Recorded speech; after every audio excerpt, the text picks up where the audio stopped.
Sous le patronage du ministre de la Santé, Dr Ahmed Robleh, la République de Djibouti a célébré aujourd'hui la journée mondiale de la santé mentale, marquant ainsi une semaine d'activités de sensibilisation, de prévention et de promotion du bien-être psychologique.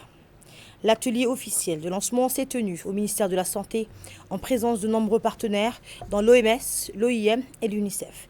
Après l'accueil des invités, la séance a débuté par une présentation de l'état des lieux de la santé mentale à Djibouti, exposée donc par le coordonnateur du programme de santé mentale, le Dr Ismaël, un médecin spécialiste. Les échanges ont mis en lumière les avancées réalisées, tout en soulignant les défis persistants, stigmatisation, manque de ressources spécialisées et intégration encore limitée donc des services de santé mentale dans les structures de soins primaires.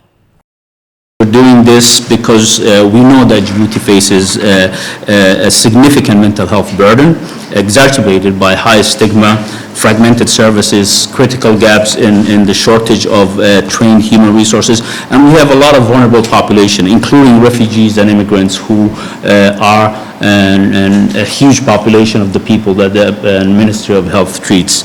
And so what are we planning to do? Hopefully our strategic response is built on four key pillars. The first one is to strengthen the leadership and governance of mental health across the country. Aujourd'hui, nous nous réunissons pour célébrer la journée mondiale de la santé mentale. C'est une occasion précieuse pour rappeler que la santé mentale est un droit fondamental, une composante essentielle du bien-être de chaque individu et un pilier de la protection des personnes migrantes, notamment les enfants. Dans ce sens, je tiens à saluer le ministère et le ministre pour reconnaître l'importance de la santé mentale et d'avoir convoqué cette réunion aujourd'hui. Cette journée est célébrée chaque année afin de souligner l'importance de la santé mentale pour chaque être humain, mais ce n'est pas seulement aujourd'hui qu'elle devrait être au premier plan, mais également dans notre vie de tous les jours, dans les moments les plus simples comme dans les plus difficiles. En tant qu'OIM, notre rôle est de protéger et rendre service aux migrants sur les routes migratoires et de faire de notre mieux pour apporter un soutien nécessaire afin qu'ils puissent vivre avec le niveau de santé le plus élevé possible dans la dignité et avoir de l'espoir. C'est pour moi un grand honneur de me joindre aujourd'hui à vous pour célébrer la Journée mondiale de la santé mentale. Cette journée est une occasion solennelle de rappeler que la santé mentale est un pilier essentiel du bien-être individuel et collectif.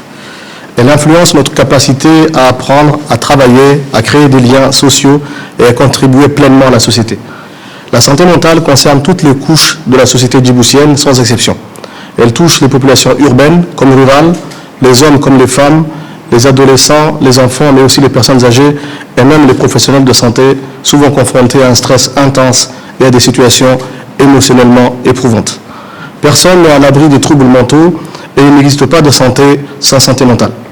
Les troubles anxieux, la dépression, les dépendances ou encore les troubles liés au stress post-traumatique sont de plus en plus présents. Ces situations appellent une réponse concertée, humaine et durable. Sous le leadership éclairé de son Excellence Dr Ahmed Robleh, ministre de la Santé, Djibouti a franchi des étapes importantes en intégrant la santé mentale dans le plan national de développement sanitaire.